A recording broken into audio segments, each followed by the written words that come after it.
TSPSC నుండి మళ్ళా job notifications అయితే రిలీజ్ కాబోతున్నాయి. అయితే ఇప్పుడు ఏ ఎగ్జామ్ రాసినా దాంట్లో పేపర్ 1లో జనరల్ స్టడీస్ అయితే కామన్గా ప్రిపేర్ కావాల్సిందే. పేపర్ 2 ఏ సబ్జెక్ట్ ఉన్నా పేపర్ 1 అయితే వాటికి సంబంధించిన అన్ని అంశాలు అయితే నేర్చుకోవాలి. వాటిలో కొన్ని పాయింట్స్, ముఖ్యమైన సంఘటనలు, అవి జరిగిన సంవత్సరాలు.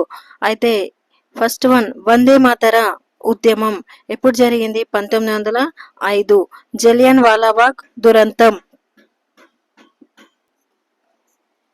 1919.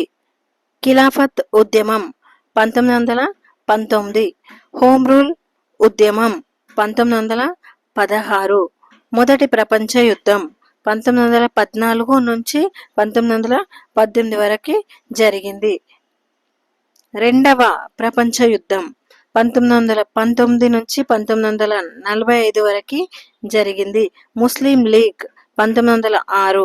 చౌరీ చౌరా సంఘటన 1922. క్రిప్స్ రాయబారం 1942. క్విట్ ఇండియా ఉద్యమం 1942. ఉప్పు సత్యాగ్రహం 1930. Simon commission 1927. స్వరాజ్ పార్టీ 1923. అయితే వీటిలో ఇక్కడ చూసుకుంటే ఖిలాఫత్ ఉద్యమం, హోమ్ రూల్ ఉద్యమం, జలియన్ వాలాబాగ్ దురంతము, ఖిలాఫత్ ఉద్యమం, ఇవి రెండింటికి 1919. ఇవి రెండు సేమ్ ఉన్నాయి. ఇట్లా కూడా కొంచెం మనం ఎక్కువ హార్డ్ వర్క్తో పాటు స్మార్ట్ వర్క్ కూడా ఉండాలి. ఇంకా చూసుకుంటే ఇక్కడ క్రిప్స్ రాయబారం, క్విట్ ఇండియా ఉద్యమం, ఇవి రెండు ఒకటే సంవత్సరం 1942, 1942.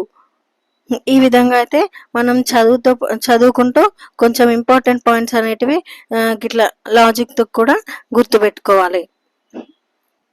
ఇప్పుడు ఇవన్నీ చూసుకుంటే ఈ ముఖ్యమైన సంఘటనలు మన ఇండిపెండెన్స్ టైంలో జరిగిన సంఘటనలు, ఇవన్నీ ఒకటే దగ్గరనే ఉన్నాయి డేట్స్ కూడా. మంచిగా ఒక్కసారి చూస్తే మనం కొంచెం ప్రాక్టీస్ చేస్తే రాయడం కూడా గుర్తుంటాయి ఈజీగా.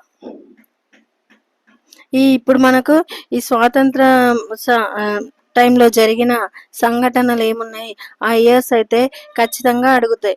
ఇప్పుడు మనకి స్వాతంత్రానికి పూర్వం, స్వాతంత్రానికి తర్వాత జరిగిన సమావేశాలు ఏమున్నవి, అవి జరిగిన సంవత్సరాలు, అవి ఎవరితో జరిగినాయి, వాళ్ళ పేర్లు, ఇవన్నీ అయితే ఎగ్జామ్లో ఖచ్చితంగా వస్తాయి. ఒకసారి బుక్లో మంచిగా చదువుకొని ఇట్లా బిట్స్ అయితే చూస్తే అవి కరెక్టా కాదా, మనకు వచ్చా రాదా అనేది తెలుస్తుంది.